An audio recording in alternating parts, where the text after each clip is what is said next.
오늘 설교 본문은 여호와의 총회에 들어오는 자, 들어오지 못하는 자에서 말을 하고 있습니다. 성경을 읽다가 깜짝 놀라는 것이 레위기에서도 그렇고 신명기에서도 그렇죠. 어제도 청년화에서 얘기를 했지만은 19금에 속하는 단어가 나오기 때문에 깜짝 놀라기도 합니다. 그랬을 때 지난 시간에 말씀드린 것처럼 오늘 본문도 간음하지 말라, 거기에 속해 있다는 것을 먼저 전제하고 오늘 본문을 여러분들이 대하셨으면 좋겠습니다. 여기서 총회라고 하는 것은 공동체라는 말과 동의어입니다. 가장 가깝게 이해할 수 있는 것은 그 공동체라고 하면 예배 공동체다, 이렇게 이해하시면 좋겠습니다. 그걸 좀 더 이제 확대하자면 이스라엘 사람들로서 국가를 다스리는 공동체 혹은 본회의에 모이는 모든 성인 남자들이 행정위원으로 활동하는 대표자들을 가리키기도 합니다. 이를테면 이 총회는 전쟁, 즉위식, 법적인 소송에서 판결을 내리는 일, 땅을 분배하고 예배하는 일과 같은 공적인 업무를 수행하기 위하여 모입니다. 그래서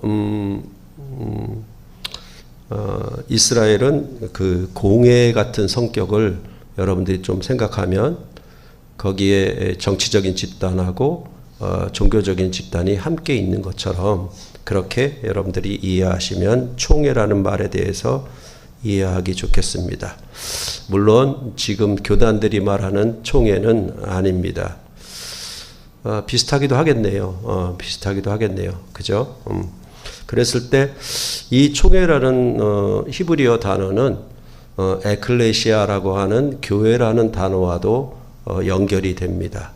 그러니까 그런 의미로 여러분들이 생각하면 되고, 이것을 좀 더 확대시키면 하나님 나라, 이렇게 생각하면 여러분들이 총회라는 의미를 좀 더 잘 이해하실 수 있을 것입니다.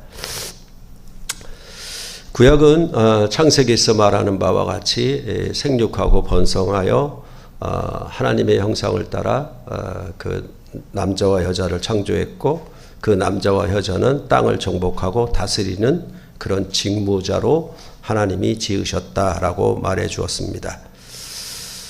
그랬을 때 이 목적에 합당하지 않는 자는 결국 그 나라로부터 배제될 수밖에 없었던 것입니다. 그래서 여기 이제 고환이 상한 자나 음경이 잘린 자는 여호와의 총회에 들어오지 못하도록 한 것입니다라고 하는데, 이거는 우리가 불의의 사고를 당해서 이런 일이 생기잖아요. 생기는데 그것보다는 뭐냐 하면 예전에 내시와 같이 어떤 일을 위해서 이렇게 의도적으로 잘린 경우를 더 생각하는 것이 좋다고 생각이 듭니다. 그러니까 이런 자는 생육하고 번성하는 질서에 남과 여가 연합함으로 후손을 낳는 질서에 합당하지 않는 그런 자가 되겠죠. 그럼에도 불구하고 이것은 의도적으로 그 일을 거역한 것이 되기 때문에 함께 이 여호와의 총회에 참여할 수 없다, 이렇게 얘기를 하고 있습니다. 이와 마찬가지로 부정한 연합으로 낳은 사생자도 여호와의 총회에 들어오지 못하도록 했습니다. 그것은 10대에 이르기까지도 여호와의 총회에 들어오지 못하도록 했습니다. 이것은 레위기 18장 6절로부터 20절에 나오는 것처럼 그 부정한 연합은 주로 근친상간을 통해서 낳은 자라고 볼 수가 있습니다. 그래서 18장 6절에 말하는 것처럼 각 사람은 자기의 살부치를 가까이 하여 그의 하체를 범하지 말라, 나는 여호와니라. 여기에 살부치라고 하는 것은 가족을 얘기합니다. 그런 가족이나 친척 이렇게 얘기하는 걸로 여러분들이 레위기 18장 6절로부터 20절에 보면은 자세하게 나와 있습니다. 이런 부정한 연합으로 낳은 자들은 여호와의 총회에 들어올 수가 없다 이렇게 말해주고 있습니다. 그리고 나서 오늘 본문에는 암몬 사람과 모압 사람도 여호와의 총회에 들어오지 못하였습니다. 이들에게 속한 자는 10대뿐 아니라 영원히 여호와의 총회에 들어오지 못하도록 했습니다. 그렇다면 이 암몬과 모압 사람은 대표적으로 근친상간에 의해 형성된 민족입니다. 모압은 문자적으로 번역하면 내 아비로부터라는 말입니다. 그러니까 여기 모압에 할 때 앞자에 여기 아비라는 말이 들어가 있어요. 그러니까 우리나라 말하고 비슷한 것 같기도 해요. 하여튼 내 아비로부터인데 그것은 바로 이 모압 족속이 롯의 맏딸이 롯의 첫째 딸이 아버지로부터 낳은 자손입니다. 이게 모압 자손이에요. 또한 암몬은 내 백성의 아들이라는 뜻인데 이는 롯의 둘째 딸이 아버지와 근친상간에 의해 낳은 자손이라는 것을 나타냅니다. 그러니까 앞에 사생자 얘기했고 모압과 암몬 자손을 얘기하는 것은 맥락이 좀 더 확실하게 정해진 것임을 알 수가 있습니다. 그래서 창세기 19장 36절로 38절에 보면은 롯의 두 딸이 아버지로 말미암아 임신하고 큰 딸은 아들을 낳아 이름을 모압이라 하였으니 오늘날 모압의 조상이요 작은 딸도 아들을 낳아 이름을 베남미라 하였으니 오늘날 암몬 자손의 조상이었더라 이렇게 말해주는 것 가운데도 알 수가 있습니다. 이러한 부정한 연합으로 낳은 자손이 모압과 암몬 자손인데 이들은 앞에서 말한 사생자보다 10대뿐 아니라 영원히 여호와의 총회에 들어오지 못하도록 했다라고 말하고 있습니다. 그 이유에 대해서 이제 4절로부터 6절에 설명해 주고 있습니다. 4절로부터 6절을 보면 그들은 너희가 애굽에서 나올 때에 떡과 물로 너희를 길에서 영접하지 아니하고 메소포다미아의 부돌 사람 부올의 아들 발람에게 뇌물을 주어 너희를 저주하게 하려 하였으나 내 하나님 여호와께서 너를 사랑하심으로 내 하나님 여호와께서 발람의 말을 듣지 아니하시고 내 하나님 여호와께서 그 저주를 변하여 복이 되게 하셨나니 내 평생에 그들의 평안함과 형통함을 영원히 구하지 말지니라 이렇게 말해주고 있는 것입니다. 그러니까 이 표현은 마치 이 모압과 암몬 자손이 우리가 출애굽기에서 보았던 아말렉 족속과 비슷해요. 거의 같죠. 다시 말해서 이스라엘 백성이 출애굽을 하고 가나안 땅을 향해 가는데 그 길에 군대로 막아선 자들이 바로 이 아말렉 족속이었고 또한 이것을 종교적인 힘을 빌어서 발람에게 뇌물을 주어서 이스라엘을 저주하라고 시킨 것이 바로 이 모압과 암몬 족속입니다. 그러니까 이스라엘의 출애굽을 방해하고 대적한 대표적인 족속들이라고 할 수가 있는 것입니다.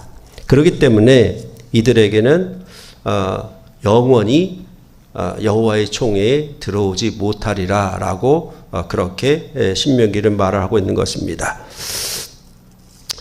여기 메소포타미아 보통 그러죠 우리가 그렇죠? 그랬을 때 두 개의 강이라는 뜻을 갖고 있는데 그 두 개의 강을 보통은 그 나일강과 뭐 유프라테스 강 이렇게 사이를 얘기를 하고 있죠.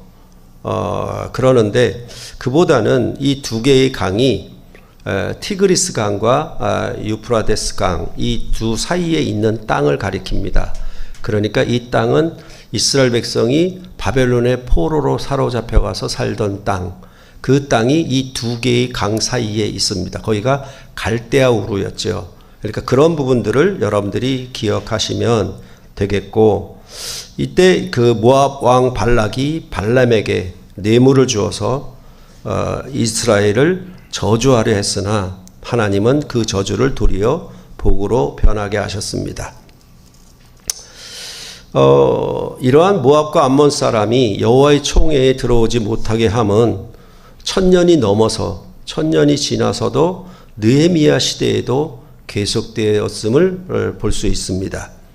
느헤미야 13장 1절과 3절을 보면 그날 모세의 책을 낭독하여 백성에게 들렸는데 그 책에 기록하기를 암몬 사람과 모압 사람은 영원히 하나님의 총회에 들어오지 못하리니 이는 그들이 양식과 물로 이스라엘 자손을 영접하지 아니하고 도리어 발람에게 뇌물을 주어 저주하게 하였음이라. 그러나 우리 하나님이 그 저주를 돌이켜 복이 되게 하셨다 하였는지라. 백성이 이 율법을 듣고 곧 섞인 무리를 이스라엘 가운데에서 모두 분리하였느니라 라고 말을 하고 있습니다. 그래서 모압과 암몬 자손을 분리시켰다. 여호와의 총회에 들어오지 못하게 했다. 이렇게 말해주고 있는 것입니다. 이 느헤미야서에서는 유다 사람이 아스돗과 암몬과 모압 여인을 아내로 삼은 것에 대해서도 그들을 책망하며 저주하였습니다. 너희가 이방 여인을 아내로 맞아 이 모든 큰 악을 행하여 우리 하나님께 범죄하는 것을 우리가 어찌 용납하겠느냐라고 느헤미야 13장 20절에 말해주고 있습니다. 이러한 말씀의 전체적인 배경은 뭐냐 하면 성전과 안식일 그리고 제사장 이런 문맥 가운데 이 모압과 암몬 여인들과 연합한 얘기, 아내로 삼은 얘기에 대해서 지금 느헤미야가 크게 질책하고 있는 것입니다. 그러니까 성전과 안식일 제사장 문맥에서 이게 있다라고 하는 것은 예배 문맥이죠. 그렇죠? 예배 문맥에서 말하고 있는 것이니까 이건 경건에 속한 얘기입니다. 그런 의미를 우리가 이해를 하게 되면 오늘 본문이 그냥 어떤 자는 자격 미달 이렇게 얘기하는 게 아니라 이게 간음하지 말라라는 문맥에서 말하고 있어도 이게 예배적 측면에서 우리가 말하고 있다는 점을 좀 더 새겼으면 좋겠습니다.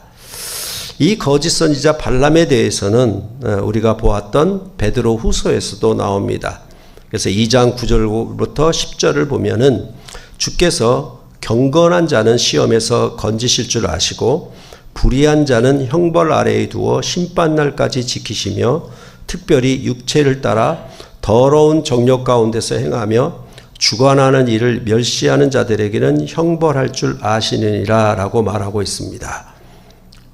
그러면서 그 경건한 자와 불의한 자를 대비시켰는데 그 불의한 자는 특별히 육체를 따라 더러운 정욕 가운데서 행함으로 주관하는 일을 멸시하는 자라 이렇게 말씀하고 있는 것입니다. 그러니까 이러한 경건한 자는 주관하는 일을 경배하는데 이렇게 더러운 정욕 가운데 행하는 자는 주관하는 자를 멸시했다라고 하는 것은 결국 하나님을 왕으로 경배하지 않는다. 그러니까 불의한 자다. 이렇게 말할 수 있는 것입니다. 베드로 후서도 이처럼 경건과 예배에 관한 문맥에서 이 발람에 대한 이야기를 계속할 것입니다. 그래서 2장 14절로부터 16절에 보면 음심이 가득한 눈을 가지고 범죄하기를 그치지 아니하고 굳세지 못한 영혼들을 유혹하며 탐욕에 연단된 마음을 가진 자들이니 저주의 자식이라. 그들이 바른 길을 떠나 미혹되어 부올의 아들 발람의 길을 따르는도다. 그는 불의의 싹을 사랑하다가 자기의 불법으로 말미암아 책망을 받되 말하지 못하는 나귀가 사람의 소리로 말하여 이 선지자의 미친 행동을 저지하였느니라 라고 말해주고 있습니다. 즉 음심과 탐욕에 미혹되어서 거짓 선지자 발람의 길을 따르는 자에 대하여 말을 하고 있는 것입니다. 발람이 뇌물에 미혹되어서 이스라엘을 저주하려 하였으나 그 길을 가로막은 나귀의 책망을 받았다라고 말해주고 있습니다. 그러니까 이 말은 뭐냐 하면 하나님의 소리도 들리지 않고 사람의 소리도 들리지 않습니다. 어떻게 하면은 짐승으로 내세워 가지고 짐승도 아는데 네가 가는 길을 너는 어찌하여 가려고 하느냐, 이스라엘을 저주하려고. 그래서 이 나귀를 통해서 소리를 얘기한 것입니다. 그러니까 뭐냐 하면 음심과 탐욕에 빠지면 누구의 소리도 귀에 들어오지 않습니다. 굉장히 무서운 거죠. 하나님의 백성을 저주하여 하나님의 구원을 대적하며 거스리는 자들, 특히 그들이 경건하지 못하여 음심이나 탐욕으로 하나님의 백성을 저주하려 한다 하더라도 하나님은 그 저주를 얼마 후에 축복으로 변하게 했다는 말이 아니라 그 저주를 완전히 축복으로 뒤집어 엎었다라고 신명기는 말해주고 있는 것입니다. 이러한 암몬과 모압 사람들에 대해서는 영원한 저주가 임하는데 그에 대해서 그들의 평안함과 평통함을 영원히 구하지 말아라. 그들은 한마디로 완전히 어떤 의미로 신약 백성이면 사탄의이고 마귀의 자식이다. 그러니까 그들을 구하려고 하지 말아라. 이렇게 얘기하는 것과 같습니다. 그러므로 이들을 하나님의 예배 공동체에서 영원히 분리 배제시키라라고 말씀을 하고 있는 것입니다. 이것과 같이 역시 베드로후서에도 그들이 허탄한 자랑의 말을 토하며 그릇되게 행하는 사람들에게서 겨우 피한 자들을 음란으로서 육체의 정욕 중에서 유혹하는도다라고 하며 만일 그들이 우리 주 되신 구주 예수 그리스도를 알므로 세상의 더러움을 피한 후에 다시 그 중에 얽매이고 지면 나중 형편이 처음보다 심하리니라고 말씀을 했습니다. 그래서 차라리 애초에 믿지 않는 편이 더 나았다.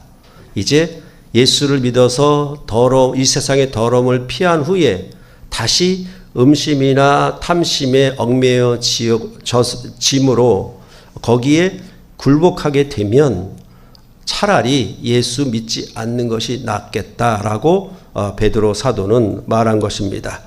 그래서 그 비참함에 대해서 베드로후서 2장 22절은 참된 속담에 이르기를 개가 그 토하였던 것에 돌아가고 돼지가 씻었다가 더러운 구덩이에 도로 누웠다 하는 말이 그들에게 응하였다라고 말해 주었던 것입니다. 그런데 이 암몬 사람과 모압 사람에 대비해서 에돔 사람과 애굽 사람에 대해서 이야기를 본문이 하고 있습니다. 다시 읽어보면 에돔 사람을 미워하지 말라. 그는 내 형제임이니라. 애굽 사람을 미워하지 말라. 내가 그의 땅에서 객이 되었음이니라. 그들의 3대 후 자손은 여호와의 총회에 들어올 수 있느니라. 이렇게 말해 주었습니다. 그러니까 에돔과 애굽 사람은 여호와의 총회에 들어올 수 있는데 그 이유는 에돔은 이스라엘의 형제이기 때문이고 애굽은 이스라엘이 가나안 땅에 기근이 심했을 때 애굽 땅에 들어가 거기서 나그네로 피난처가 되었기 때문에 이렇게 말하고 있는 것입니다. 그러니까 우리가 가지고 있는 일방적인 좀 사고를 좀 바꿔야 되겠죠. 애굽은 나쁜 놈 이렇게 했던 거에 대하여 오늘 본문에는 그 애굽에 들어갈 때 야곱의 가족 전체가 흉년이 가나안 땅에 심하게 들어서 애굽 땅에 식물이 있으니까 거기로 다 들어가게 되었고 그 애굽이 이스라엘의 이 야곱의 가족들을 보호하는 보호자가 되었기 때문에 애굽 사람은 이 여호와의 총회에 들어올 수 있다라고 말을 하고 있는 것입니다. 그래서 이것은 이 신명기 16장 11절과 12절에도 그것을 언뜻 비치고 있는데 너와 네 자녀와 노비와 네 성중에 있는 레위인과 및 너희 중에 있는 객과 고아와 가부가 함께 내 하나님 여호와께서 자기 이름을 두시려고 택하신 곳에서 내 하나님 여호와 앞에서 즐거워할지니라. 너는 애굽에서 종되었던 것을 기억하고 이 규례를 지켜 행할지니라 라고 말하고 있습니다. 그러니까 여호와께서 자기의 이름을 두시려고 택한 곳, 곧 성전이죠. 그렇죠? 총회라고 할 수가 있죠.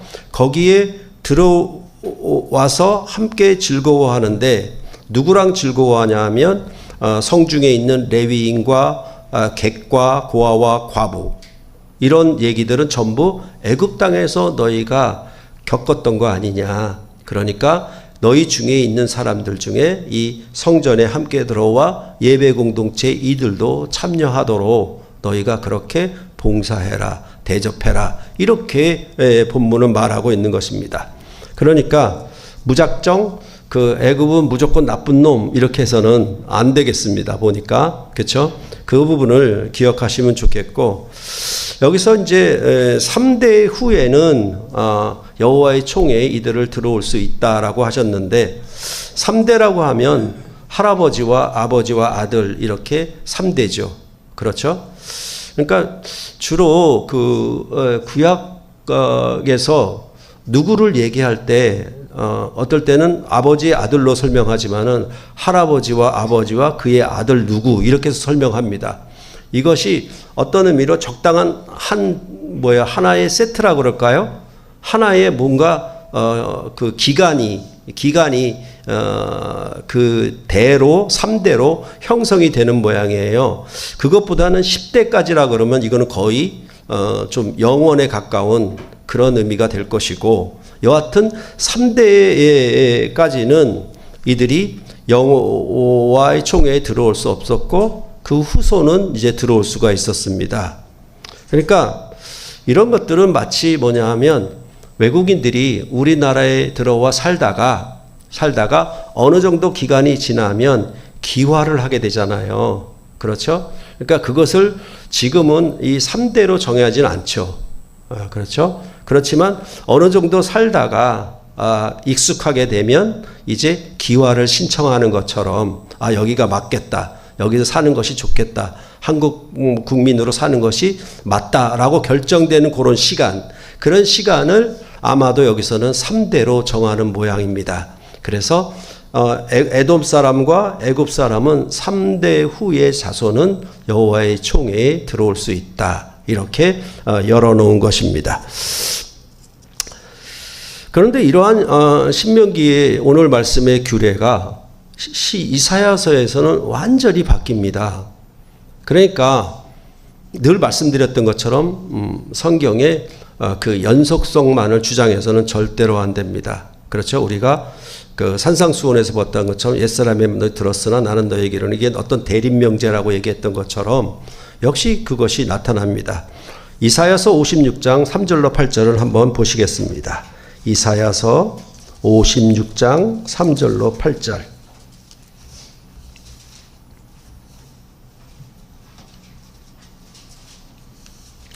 이사야서 56장 3절로 8절입니다.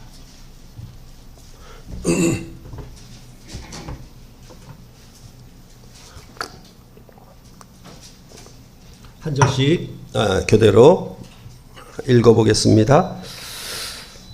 여호와께 연합한 이방인은 말하기를 여호와께서 나를 그의 백성 중에서 반드시 갈라내시리라 하지 말며, 고자도 말하기를 나는 마른 나무라 하지 말라.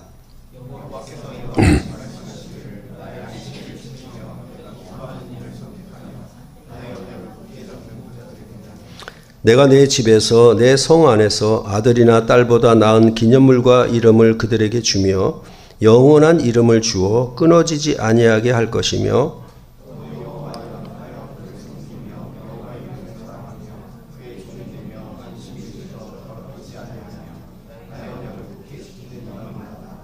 내가 곧 그들을 나의 성산으로 인도하여 기도하는 내 집에서 그들을 기쁘게 할 것이며, 그들의 번제와 희생을 나의 제단에서 기꺼이 받게 되리니 이는 내 집은 만민이 기도하는 집이라 일컬음이 될 것임이라.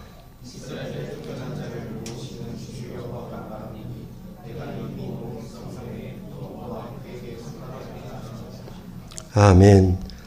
여기 말하는 것은 전부 뭐냐 하면 안식일을 지키고 성전에서 기도하는 집에서 또 성산에서 이렇게 얘기하는 것은 전부 경건 문맥이고 예배 문맥입니다. 근데 여기 말하는 것처럼 여호와께 연합한 이방인은 말하기를 여호와께서 나를 그의 백성 중에서 반드시 갈라내시리라 하지 말며 갈라내시리라 여호와의 총회에 들어오지 못하리라. 그거와 같은 말이죠.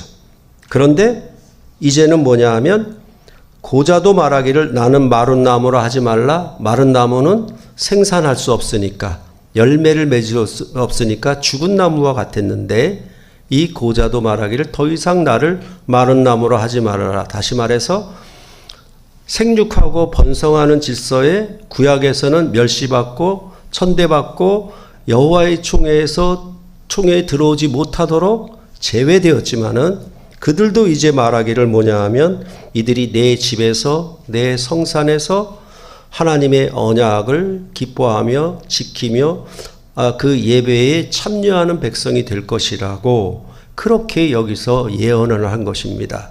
그래서 결국 그 집, 그 성소가 뭐냐 하면 만민이 기도하는 집이다 라고 말해 주었던 것입니다. 그래서 신명기에 여호와의 총회에 들어오지 못하던 자들이 들어와 이제 성전에서 예배하는 자들이 될 것임을 이사야는 예언하고 있는 것입니다. 새 출애굽을 통해 이제 여호와의 총회로부터 갈라내어 분리되었던 자들이 들어오게 된 것입니다. 고자와 여호와께 연합하는 이방인들이 들어와 이제 그 성전은 만민이 기도하는 집으로 성취가 될 것입니다. 바로 이러한 예언의 성취가 마가복음 11장 12절로부터 25절의 성전 척결 사건에서 우리가 보았던 것입니다. 그래서 거기를 보면은 이에 가르쳐 이르시되 기록된 바 내 집은 만민이 기도하는 집이라 칭함을 받으리라고 하여 하지 아니하였느냐 너희는 강도의 소굴을 만들었다 하시매라고 말씀을 하고 있는 것입니다. 그러니까 늘 말씀드렸던 것처럼 이 성전 척결 사건은 당대의 부조리나 잘못을 고치려고 하는 것이 아니라 이사야 예언의 성취로 설명을 하고 있는데 그것들은 다 빼버리게 되면 성경 해석이 완전히 산으로 가게 된다라는 것입니다. 그래서 이 교훈을 듣고서 대제사장들과 서기관들은 예수님을 어떻게 죽일까 꾀하였다, 모의했다라고 말하고 있습니다. 왜냐하면 무리가 다 예수님의 교훈을 듣고 놀랍게 여겼고 그를 두려워하였기 때문이라고 마가복음은 말해주고 있습니다. 그것은 바로 신명기의 이 규례들과 전혀 다른 새로운 교훈이, 새로운 가르침이 예수 그리스도로 말미암아 나왔기 때문에 그렇습니다. 그러니까 이전에 신명기의 율법 안에 있었던 대제사장과 서기관들은 단연코 이 예수를 이단하러 배척하고 죽이려고 한 것이 마땅하겠죠. 그리고 무리는 전혀 새로운 가르침이라고 그렇게 놀랍고 두려워했다라고 마가복음은 말해 주었던 것입니다. 이러한 새 성전은 예수님의 십자가에 죽고 부활하심으로 지어질 것입니다. 예수님의 죄사함의 권세로 산더러 들리고 바다에 던져지라고 하는 즉 이방인의 죄를 바다에 던져서 이방인들이 평탄대로로 다 들어올 수 있도록 하는 즉 만민이 기도하는 집으로 이루실 것을 말씀하셨고 그 이루시는 것은 용서를 통해서 바로 이 만민의 기도하는 집에 이방인이 참여하는 것은 예수 그리스도의 죄사함을 통한 용서로 말미암아 이렇게 이방인들 여호와의 총회에 들어올 수 없었던 고자들이라 하더라도 이들도 함께 이 나라에 참여하는 새로운 성전의 시대를 열었다. 이렇게 마가복음은 우리에게 말하고 있는 것입니다. 그래서 이 새 성전은 옛 성전을 헐고 사흘 만에 다시 일으킬 것이라고 말해 주었던 것입니다. 이 새 성전에 참여하는 즉 신명기의 표현으로는 여호와의 총회에 들어가는 자는 요한복음에서 성령 세례로 거듭난 자들이 함께 한다라고 말해주고 있는 것입니다. 그랬을 때 니고데모는 바리새인이며 유대인의 지도자였습니다. 그러니까 이 사람은 공회원이죠. 즉 여호와의 총회에 들어가는 자예요. 이 사람은 뭐냐 하면 종교적으로는 바리새인이죠. 유대인의 지도자예요. 그러니까 정치적과 종교적인 요소가 다 포함된 사람이에요. 그러니까 마땅히 유대인으로 여호와의 총회에 넉넉히 들어가는 그 공회에서도 지도자니까 우두머리 정도 가는 그런 자라고 말을 해 주었던 것입니다. 이러한 니고데모에게 예수님은 사람이 거듭나지 아니하면 하나님의 나라를 볼 수 없느니라 라고 요한복음 3장 3절에 말씀하셨습니다. 또한 사람이 물과 성령으로 나지 아니하면 하나님 나라에 들어갈 수 없느니라고 3장 5절에 역시 말씀하고 있습니다. 여기서 말씀하는 하나님의 나라를 볼 수 없다, 하나님 나라에 들어갈 수 없다라는 말은 여호와의 총회에 들어오지 못한다, 여호와의 총회에 들어온다는 말과 거의 비슷한 의미가 되고 있는 것입니다. 그러므로 이제 육적인 출생으로 다시 말해서 고환이 상한 자나 사생자나 암몬이나 모압 사람이라 하여도 이제 하나님 나라에 들어올 수 있는 자는 바로 영적인 출생을 통해서, 즉 성령 세례를 받은 자들이 들어올 수 있다라고 요한복음은 말해주고 있는 것입니다. 그래서 육으로 난 것은 육이요 영으로 난 것은 영이니 내가 네게 거듭나야 하겠다는 말을 놀랍게 여기지 말아라 라고 말씀하고 있는 것입니다. 왜냐하면 이들은 신명기 율법이 너무나 잘 알고 있기 때문에, 신명기 율법에 대해서 육신으로 출생해서 거기에 대해서 정상적인 자들이 여호와의 총회에 들어갈 수 있도록 되었는데, 이제는 그런 출생이 중요한 게 아니다, 이제 영으로 출생한 것이 더 중요하다라고 예수님이 말씀하시니까 이것은 전혀 새로운 놀라운 교훈이 될 수밖에 없었던 것입니다. 그것에 대해서 그러면 영으로 출생하는 성령 세례는 무엇이냐라고 할 때에, 하나님이 세상을 이처럼 사랑하사 독생자를 주셨으니 이는 그를 믿는 자마다 멸망하지 않고 영생을 얻게 하려 하심이라 라고 말씀하고 있습니다. 성령 세례는 예수를 믿음이에요. 그래서 영생의 축복이 그들에게 임하는 것입니다. 영원히 평강이 임하는 것으로 그렇게 말씀하고 있는 것입니다. 그러면 예수를 믿는 자들은 어떠한 자들이냐에 대해서 요한복음 3장 31절로부터 34절에 말씀합니다. 요한복음을 보시겠습니다.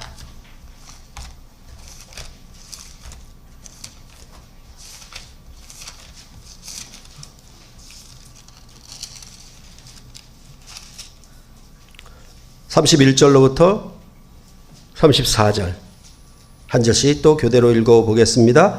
위로부터 오시는 이는 만물 위에 계시고 땅에서 난 이는 땅에 속하여 땅에 속한 것을 말하느니라. 하늘로부터 오신 이는 만물 위에 계시나니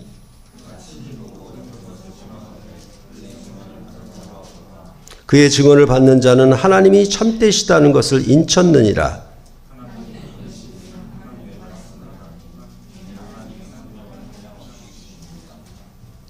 땅에서 난 이가 땅에 속한 것을 말하는 것은 모세가 쓴 신명기 율법입니다.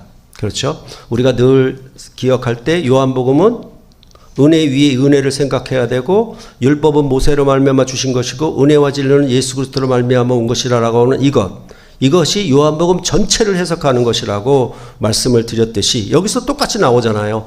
땅에서 나니 하늘로부터 나니 이렇게 또 나오는 것이죠. 그러면 만물 위에 계신 이로부터 나오는 증언, 그는 그가 보고 들은 것을 증언합니다. 그런데 어떻게 하는가? 그것을 받는 이가 없어요.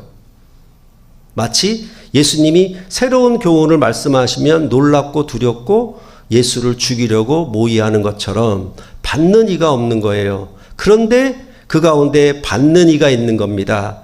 그것은 하나님께서 너는 참이야 라고 인치는 자리라고, 마치 요한계시록의 이마에 인침을 받은 자들처럼 그렇게 여기서 말을 하고 있는 것입니다. 다시 말해서 하늘로부터 오신 이가 자기가 보고 들은 것을 증거하는데 그 증언을 받을 자가 없는 것이 당연합니다.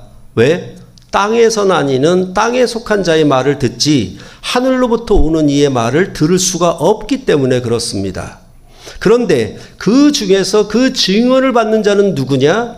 하나님이 참되다고 인친 자다. 이것을 에베소서의 표현을 얘기하면 하나님이 예정한 자요, 택정한 자요, 하나님의 아들이라 부름을 받은 자들이다. 그런 말과 같은 의미가 되는 것입니다.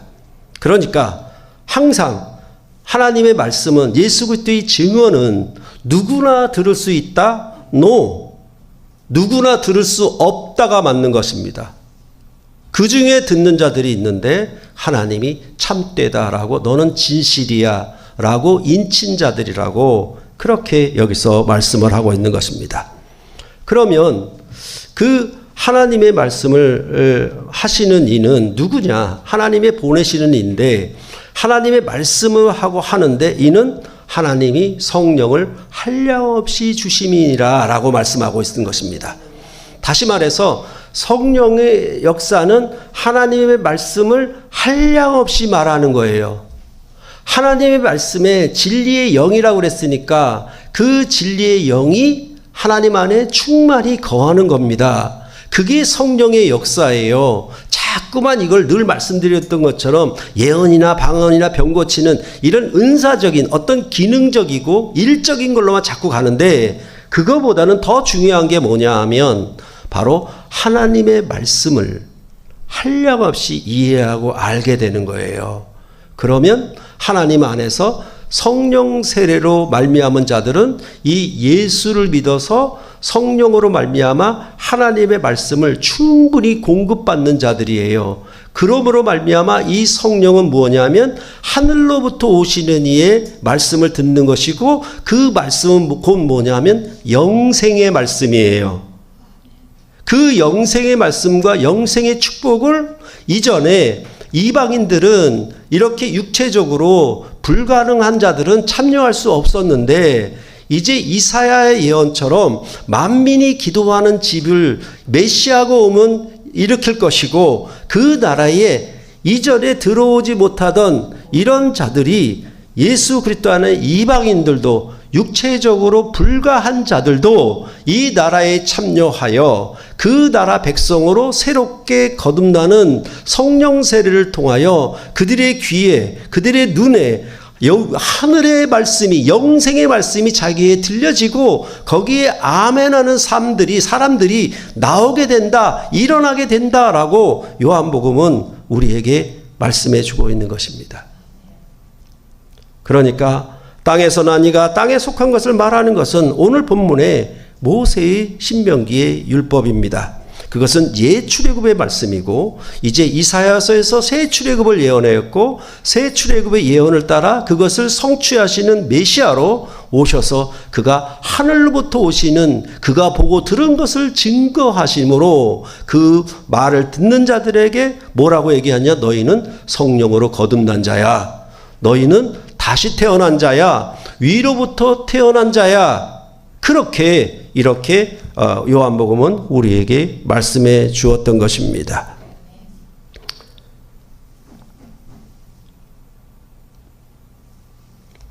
이러한 자들이 바로 만민이 기도하는 집에 들어가는 겁니다. 그러니까 요한복음 2장에는 이제 옛 성전을 헐어라, 내가 사흘 동안에 다시 지으리라, 일으키리라 라는 말씀이 2장에 있고, 그럼 이 성전에 들어가는 자가 누구냐? 바로 니고데모의 말씀을 통해서 성령 세례를 통한 자들이 거기에 들어갈 수 있다라고 말씀을 하고 있는 것입니다.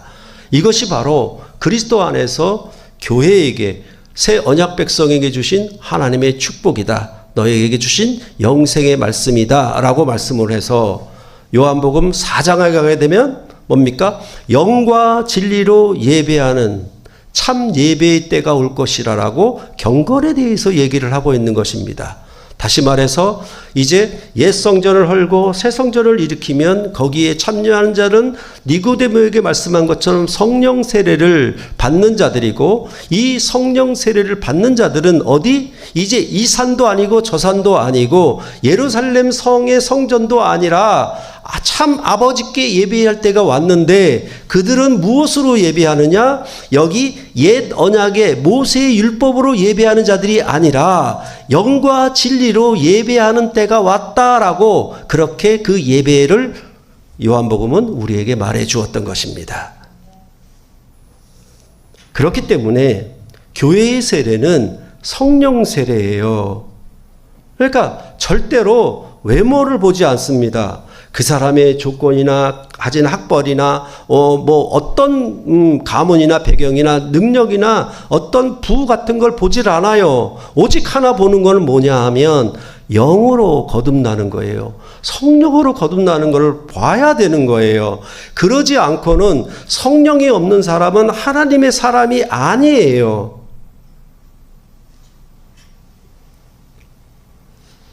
그렇기 때문에 이 성령 세례는 예수를 믿고 예수를 왕으로 영접하고 그의 가르침을 순종하는 새 사람으로 거듭나는 거예요. 근데 그것을 예수 믿고 땅에 있는 복으로 가득, 신명기의 복으로 가득 차서 얘기하게 되면 이거는 거짓이에요. 발람처럼 거짓으로 미혹하는 겁니다. 탐욕으로 미혹하는 거예요.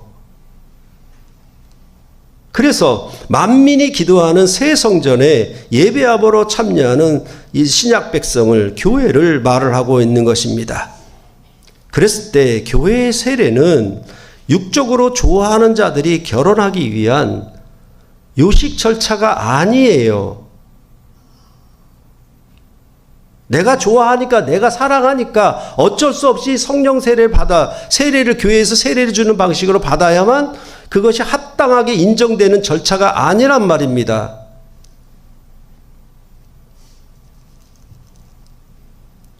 교회의 세례 교육 과정은 이처럼 영으로 거듭나는가, 예수의 증언이 그들의 마음에 들리는가, 하나님의 사랑으로 독생자를 주심이 자신들의 마음판에 새겨지는가를 보는 거예요.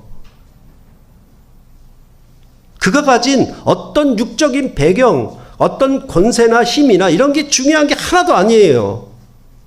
그러려면 어떻게 하냐면 하나님이 세상을 이처럼 사랑하사 독생자를 보내셔서 이는 멸망치 않고 영생을 얻게 하려 함이라고 하는 하나님의 세상 사랑하심이 자기 마음판에 새겨져야 되는 것이에요.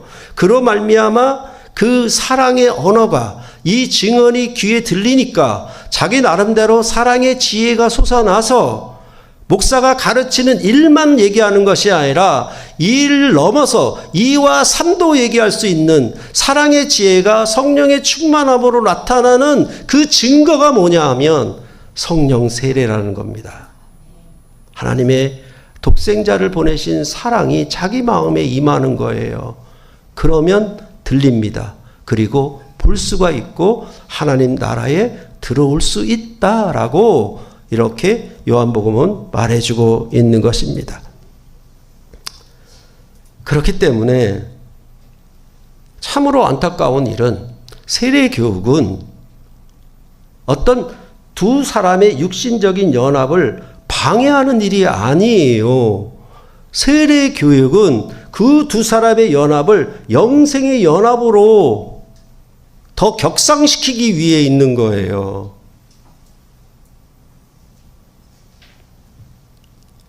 그렇기 때문에 성령 세례를, 즉 세례를 받은 자들이 드디어 이 성찬상에 참여할 수가 있는 것입니다. 죄와 죽음을 이기신 살과 피에 참여하여서 성령 세례를 받은 자, 곧 세례를 받은 자들만이 이 영생의 식탁에 참여하여 영생의 교제를 누리도록 그렇게 교회가 정한 것입니다. 그리고 이것은 바로 여호와의 총회가 아니라 이제 아버지 하나님과 그의 아들 예수 그리스도의 총회, 곧 교회 에클레시아에 참여하는 것이라고 말씀을 하고 있는 것입니다. 그러니까 참으로 이 교회가 신령과 영과 진리로, 영이나 진리나 똑같은 말이에요. 그 진리로 예배하는 공동체에 참여하는, 이제 아들이 아버지를 예배하는 때가 우리에게 주어졌다라고 말하는 것입니다. 그러니까 이 신령과 진리로 예배하는 이 예배 공동체를 음심과 탐욕에 사로잡혀서 부인하는 자들이 바로 영원한 형벌에 들어가는 것이라고 말했고, 또한 베드로 후서에서도 차라리 믿지 않는 것이 낫겠다, 그렇게 엄하게 경고하고 있는 것입니다.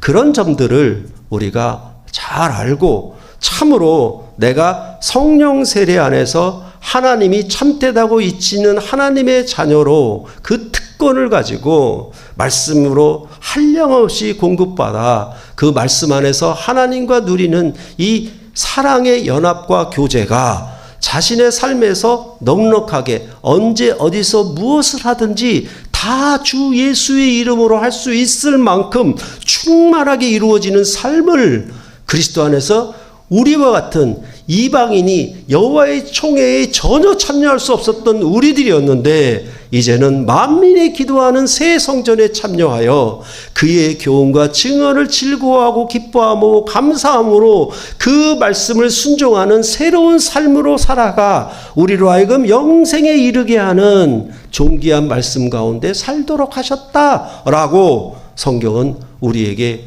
말씀해 주고 있는 것입니다. 이 부분이 바로 이 여호와의 총회에 들어가지 못하는가 들어가는가 그 부분이 예수 그리스도 안에서 어떻게 성취되었는가를 말씀해 주고 있는 것입니다. 그러니까 아무리 종교적인 열심과 종교적인 헌신을 다해도 그것이 자기의 그리스도 안에 있는 하나님의 말씀이 한량없이 공급되지 아니하면 의심을 해야 돼요. 경성을 해야 된다라는 겁니다. 왜냐하면 성령과 말씀은 같아요. 그렇게 역사하기 때문에 항상 그러므로 여러분이 혹 이 말씀 안에 충만히 거하여서 하나님의 말씀으로 살아간다라고 하면 성령 세례를 통해서 이제는 음식이나 탐욕에 미혹되지 아니하고 영원한 생명의 나라에 이르는 영생의 잔치에 참여하게 될 것이라고 오늘 본문은 말해주고 있는 것입니다. 여러분과 제가 이 영생의 나라에 함께하기를 소원합니다. 기도하시겠습니다.